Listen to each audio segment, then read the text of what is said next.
Welcome back to another episode of the Business Boys Podcast, your ultimate guide to the world of business. Today, I'm afraid it's just going to be me, Kev, as I'm away on spring break and can't really shoot with Hamza and Will. Today, I have an exciting episode lined up as I dive deep into the latest news and developments in the cryptocurrency market, from Ripple CEO's bold Bitcoin prediction to the buzz around Bitcoin ETFs and the upcoming Bitcoin Halving event. There's a lot to cover. So let's dive right in. To start with, Brad Garlinghouse, the CEO of Ripple, who recently made the headlines with his prediction that Bitcoin will hit the $1 million per coin within the next decade. This optimistic outlook has sparked debates among experts and enthusiasts, with some questioning the feasibility of such a high price point. Now, some of the reasons that can be attributed to such a positive speculation for a volatile instrument such as Bitcoins can be because of the Bitcoin ETFs and the upcoming Bitcoin Halving event. The first US spot Bitcoin ETFs were approved on January 10th, 2024 by the US Securities and Exchange Commission. These ETFs trade on the US stock exchange and allow institutions and retail investors to gain exposure to Bitcoin without directly owning the underlying asset. The approval of these ETFs has been seen as a significant step in bringing more institutional money into the crypto market. Some of the major sponsors of the ETFs are BlackRock, Invesco, Fidelity, Grayscale, and ARK Invest. So, what exactly is a Bitcoin ETF? Let me explain. A Bitcoin exchange traded fund, or an ETF, is a type of investment fund that tracks the price of the Bitcoin. It works similarly to traditional ETFs, which tracks the price of the commodity, index, or asset, but instead, this focuses on Bitcoin. Here's how it works. When you buy shares of Bitcoin ETFs, you're essentially buying shares of the fund, which holds a certain amount of Bitcoin. So the value of your shares is directly tied to the value of the Bitcoin. So if the price of the Bitcoin goes up, the value of your shares will increase as well. One of the main advantages of a Bitcoin ETF is that it allows investors to gain exposure to the Bitcoin without actually having to buy and store the digital currencies themselves. This can be particularly appealing to institutional investors who may be hesitant to directly invest in Bitcoin due to the regulatory concerns or security risks. Also, this can also prevent events like this happening. Additionally, a Bitcoin ETF could potentially make it easier for retail investors to invest in Bitcoin, as they would now be able to buy shares through their brokerage accounts just like they would with any other stock or ETF. However, it is important to note that investing in a Bitcoin ETF does come with its own risks. The price of a Bitcoin can be highly volatile, and the factors such as regulatory changes, market manipulation, and technological issues can impact the value of ETF. So, how exactly have these Bitcoin ETFs been performing in the markets? The numbers are staggering. So, as of late February 2024, it had over $55 billion in assets and $110 billion in volume. The spot Bitcoin ETFs have not only met but exceeded predictions. They've captured the attention of investors and have played a significant role in driving the Bitcoin price to the $70,000 mark.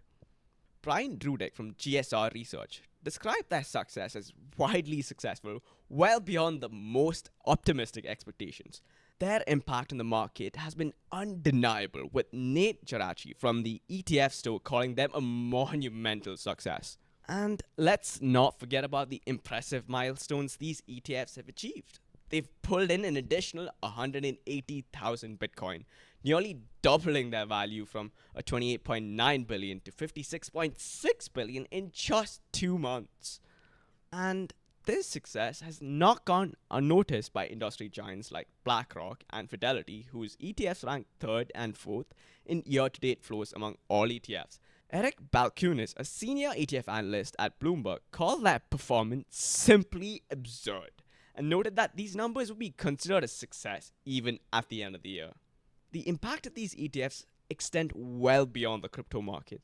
They've also captured 90% of the market share between spot and future based Bitcoin ETFs, with institutions recognizing the cost and security advantages of the ETF wrapper. Moving on to the next significant event that is on the horizon, which is the Bitcoin Halving, which is scheduled to occur in May 2024.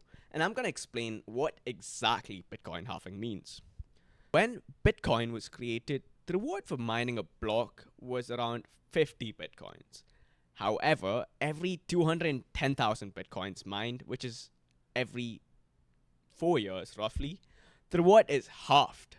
And this is known to be the halving event. The most recent halving occurred in May 2020, reducing the reward to 6.25 Bitcoins per block. So the purpose of the halving is to control the supply of Bitcoin. So by reducing the rate at which new Bitcoins are created, it ensures that the total supply of Bitcoin will never exceed the 21 million. This scarcity is one of the key features that gives Bitcoin its value. The halving also has an impact on the economics of the Bitcoin mining. So as the block reward decreases, miners' revenue will also decrease unless the price of Bitcoin rises to compensate for this. And this can lead to changes in the mining ecosystem, with less efficient miners being forced to shut down operations if they can't cover the costs. But let's also take this into consideration, that there is some debate among experts whether the upcoming halving will have the same impact as the previous halving events. Some argue that the halving is already priced into the market, meaning that any potential price increase has already been accounted for in the current price of Bitcoin. But some others believe that the halving could still lead to a significant price increase as the reduced supply of new Bitcoins take effect. Now, we all know that the cryptocurrency market is known for its volatility, and the upcoming halving event is likely to add to this volatility. So traders and investors are closely watching the market for any signs of movement that could indicate the direction the Bitcoin price is going to move in the coming months. And some analysts believe that the halving could trigger a bull run, similar to what was seen in previous halving events. They argue that the reduced supply of new Bitcoins will create a scarcity effect, driving up demand and in turn the price of Bitcoin. However, others are more cautious, pointing to the possibility of a price correction following the halving as market adjusts to the new supply dynamics. In addition to the halving, other factors such as regulatory developments, macroeconomic trends, and market sentiment will also play a role in shaping the future of Bitcoin. So it is important for the investor to stay informed and be prepared for the possibility of increased volatility in the cryptocurrency market in the coming months. So as we wrap up today's episode, it is clear that the world of cryptocurrency is as dynamic and unpredictable as ever. From the bold predictions and regulatory challenges and market speculation, there is never a dull moment in the world of Bitcoin. And we're going to keep updating you on all the latest developments in the future episodes. So until next time, stay informed, stay curious, and keep on hustling. This is the Business Boys Podcast, signing off.